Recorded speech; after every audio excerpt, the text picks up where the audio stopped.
En primer lugar, queremos agradecer de Movemento Galego da Saúde Mental esta invitación a participar nesta comparecencia. Gracias. Bueno, sobre a atención á saúde mental en Galicia. En primeiro lugar, queríamos poñer o marco global no que nos movemos. O aumento de problemas de saúde mental relacionanse no seu inicio, curso e grau de afectación con condicións de privación, de pobreza, de desigualdade e outros determinantes sociais e económicos da saúde. Por ese motivo, as crises económicas son épocas de alto risco para o benestar emocional da poboación, dos afectados e as súas familias. Son as conclusións ás que chega a Organización Mundial da Saúde, non o decimos nós solamente. As enquisas nacionais de saúde que elabora cada 5 anos o Ministerio de Sanidade e as súas homólogas europeas mostran un aumento de problemas de saúde mental, sobre todo de tipo depresivo, nos últimos anos, máis acusado en Galicia con respecto ao resto do Estado. Isto é así tal que Galicia, xunto con Asturias, encabezan de lonxe as comunidades con maior prevalencia tanto de depresión como de ansiedade. Tamén son as comunidades con maior número de mortes por suicidio. Débese sinalar que a fenda de xénero é moi evidente na maior parte de problemas de saúde mental, do dobre nas mulleres con respecto aos homes e triplicando segundo a clase social, descrita por actividade ocupacional e nivel educativo. Un estudio epidemiolóxico encargado pola Consellería de Sanidade, un estudio galego, que foi entregado en 2015, aínda que foi publicado todavía en 2017, atopa que 1 de cada 5 galegos e galegas presentou ao longo da súa vida un trastorno mental, un 7% no último ano. Por orden de frecuencia, trastornos por abuso de alcohol, trastornos afectivos e de ansiedade. A magnitude da prevalencia de problemas de saúde mental contrasta coa infrautilización dos servicios de saúde. Só 1 de cada 3 persoas con trastorno mental contactan con servizos sanitarios, especialmente neste caso en atención primaria. Case a metade das persoas con trastorno mental de intensidade grave e 3 de cada 4 de intensidade moderada non acudiron a nin atención primaria nin especializada.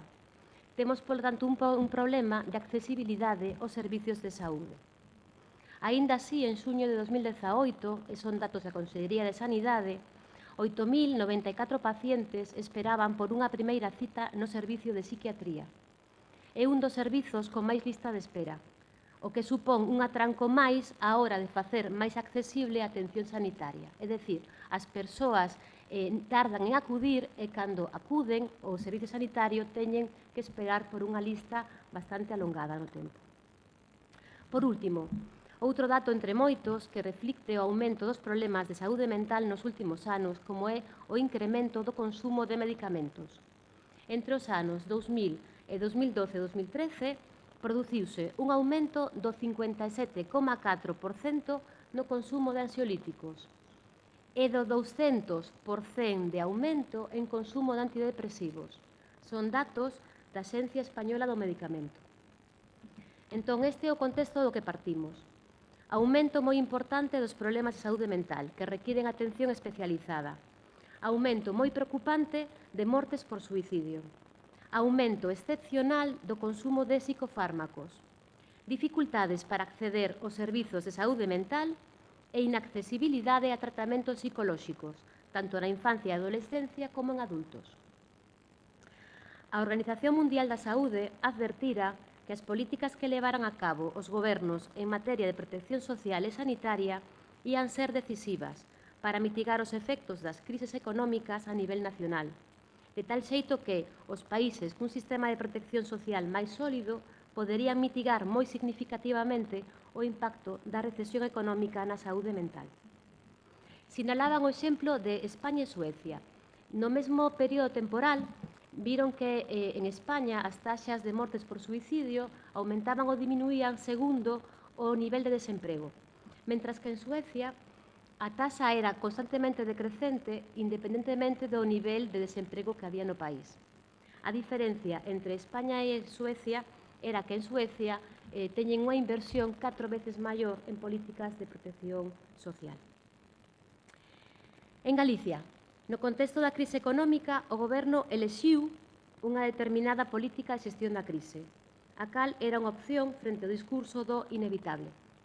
Foi a política de austeridade, baixo o mantra de facer máis con menos, un mantra que escoitamos os profesionais durante moitos anos, e detrás de terminoloxía como sostenibilidade, xestión, eficiencia, que daba unha idea de mercantilización da sanidade, por riba de outros principios como equidade, dereitos ou protección. Nos últimos anos fomos testemunhas dunha crecente involución das políticas sanitarias e o franco deterioro das condicións de calidade e seguridade na atención aos pacientes e tamén nas condicións laborais dos profesionais. Un primeiro efecto da chegada do Goberno Popular en 2009 foi a radical suspensión do Plan Estratégico de Saúde Mental, o primeiro e ata de agora o único en Galicia. Un plan que era coherente coas recomendacións da Comisión Asesora en materia de saúde mental que se fixeran en gobernos populares, tanto no 87 como no 97, seguindo os principios da reforma psiquiátrica, da Lei Xeral de Sanidade e das resolucións de organismos internacionais como a OMS ou a ONU, da que España é Estado membro. Despois de anos de opoñerse activamente á elaboración dun plan galego de saúde mental, o Goberno anuncia en 2017 a súa elaboración. Casi 2 anos despois, seguimos esperando por el, e temos sospeitas de que se vai a publicitar baixo a pantalla de participación e corresponsabilidade na súa elaboración destes sectores profesionais e asociativos, moito máis aparente a participación que real. Mais, a obsesión por recortar o gasto levou a restricción de facto de prestacións sanitarias, limitacións para o acceso á hospitalización psiquiátrica, acurtamento temerario da mesma, con altas precoces, axendas sobrecargadas, curta duración das consultas e alta distancia temporal entre citas de seguimento, o que fai difícil unha adecuada, por exemplo, avaliación psicopatolóxica, unha avaliación do risco de suicidio ou de gravedade sintomática, ou poder dar un tratamento psicolóxico según os estándares recomendados. Estas situacións de aumento na listas de espera ou distancia entre consultas ou ben agravan e cronifican o estado clínico das persoas ou ben se ven abocadas a buscar solucións e dirixirse á sanidade privada en busca de axuda psicolóxica e psiquiátrica, o cual é un dereito, pero non pode ser por consecuencia dunha mala organización do servicio público. O punto culminante da temeridade que supón recortar prestacións básicas en saúde mental vímolo no ano 2014, cando tentaron pechar unha unidade de hospitalización psiquiátrica, a primeira vez que tal cousa ocurría. E o ano seguinte intentaron pechar 15 camas, bloquear, como se di agora, seguindo unha cadea perversa de accións. Controlando o acceso aos ingresos, a taxa de ocupación en planta diminúe, e tamén se falsearon datos de ocupación, o que confirma, comillas, a idea de que sobran camas. Conseguiuse frear ambos intentos coa mobilización decidida de profesionais, usuarios e organizacións sociais e sindicais. Mais, a plantilla profesional está baixo mínimos. O certo é que en Galicia xa estábamos nunha situación deficitaria no tocante a recursos asistenciais, sociosanitarios e de dotacións profesionais.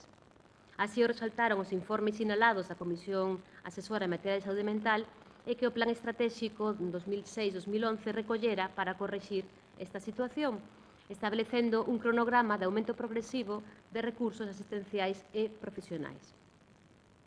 A día de hoxe, tendo en conta as previsións de ratios profesionais que se establecían no 97, que hoxe son datos conservadores polo aumento que sinalei antes das prevalencias de trastornos mentais, teremos unha plantilla de psiquiatras que alcanza o 68% do recomendado, falta un tercio. A dotación de psicoloxía clínica e enfermería en saúde mental está aproximadamente a un 50% do que debera terse alcanzado. E terapia ocupacional e traballo social son as profesións con menor dotación para atención en saúde mental, dun 33% e un 27% respectivamente.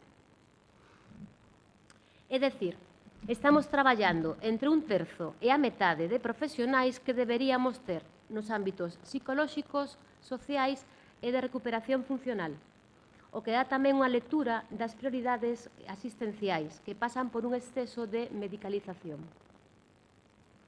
Desde fai anos, ademais, prodúcese un aumento constante de privatizacións encubertas de prestación de psicoloxía clínica a través de convenios con ONGs, mediante becas ou contratos, para dar atención psicolóxica en enfermedades avanzadas e cuidados paliativos, enfermedades oncolóxicas ou neurolóxicas ou vítimas de tráfico, mesmo en dependencias hospitalarias públicas. O Goberno galego está a privatizar servizos e no eido da rehabilitación psicosocial a atención descansa maioritariamente nas asociacións de usuarios e familiares, que teñen que realizar unha asistencia que debera darse desde a sanidade pública. Por outra parte, non se desenvolveron os recursos asistenciais previstos no Plan Estratégico de Saúde Mental. Especialmente grave a atención á infancia e adolescencia. Unha soa unidade de hospitalización psiquiátrica con 7 pírricas camas e sen equipo asistencial completo. Non hai hospitais de días para esta franxa de idade, por exemplo.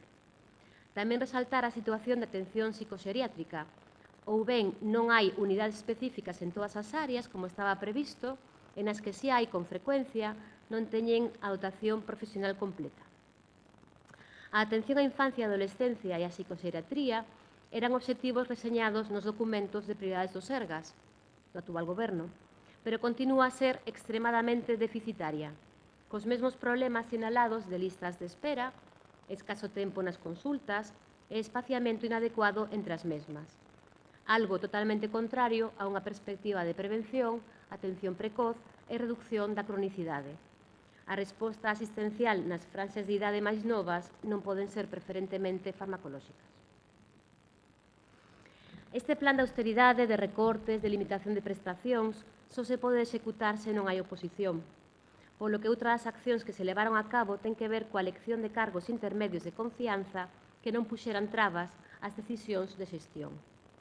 O Movemento Galego da Saúde Mental denunciou en varias ocasións funcionamentos antidemocráticos nos servizos, no que tiña que ver coa limitación da participación dos profesionais nas decisións asistenciais, a falta de información sobre indicadores de saúde, de plans, elaboración e seguimento de protocolos, etc.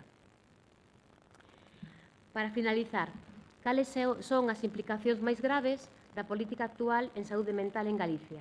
3, diríamos. 1. A decisión de reducir as políticas de protección social e sanitaria, contrariamente ás recomendacións internacionais en tempos de crise e recesión económica, levou a un aumento da desigualdade social, o empobrecemento e a exclusión social. As persoas con trastornos mentais graves, peor. É a dobre desventaxa social, pobreza e discapacidade, é dicir, canto máis necesidades tiñan, menos recursos houbo. 2. A situación de precariedade en persoal, recursos asistenciais e organización dos servicios levan a un risco aumentado de perda da calidade dos cuidados e da seguridade das persoas atendidas. Por exemplo, cando hai unha soa profesional de turno de noite para atender a toda unha unidade de rehabilitación, como pasa en Vigo, as posibilidades de que ocorra algo grave aumentan. Cando as plantillas profesionais en unidades de hospitalización psiquiátrica están baixo mínimos e, ademais, móvese o pouco persoal existente a outras unidades médicas nunha mesma mañá, aumentan as posibilidades de que ocurran feitos moi penosos, como mortes por suicidio, accidentes ou agresións ao persoal. Cando nos servizos non se facilita a participación democrática dos traballadores e usuarios, non se fomenta a cohesión dos equipos, tamén se perde a calidade do traballo. E, por último, e máis grave, estamos expostos a unha violentación inaceptable de dereitos fundamentais. Falamos, por exemplo, do informe emitido polo Mecanismo Nacional de Prevención da Tortura, que depende do Defensor del Pueblo, no ano pasado, sobre o Hospital Psiquiátrico de Conxo, que conclúe: insuficiente protección de persoas incapacitadas baixo a tutela da Xunta de Galicia. A Funga ten unha plantilla mínima que non pode asegurar a atención necesitada polos seus tutelados. Instalacións obsoletas e inadecuadas para persoas que están a vivir permanentemente nese espacio asistencial. Inadecuado rexistro e documentación das actuacións asistenciais, que son garantías do respeto dos dereitos dos pacientes. O que non está rexistrado non existe. Uso da contención mecánica como castigo e en condicións non adecuadas. E tamén probable utilización dos psicofármacos como contención química. O Movemento Galego de Saúde Mental ten denunciado as consecuencias do proceso de externalización de pacientes dos hospitais psiquiátricos ás residencias que non están preparadas para atender as necesidades complexas de persoas con trastorno mental grave, ou das que non se teñen un seguimento da evolución deste proceso de externalización. Se externalizaron servicios e se externalizaron persoas. Nos últimos meses coñecemos incluso que algúns pacientes retornaron ao hospital psiquiátrico dende os centros concertados, sen coñecer os motivos destes retornos, pero sospeitando que poden ser por cambios nas condicións do concerto e non por razóns clínicas.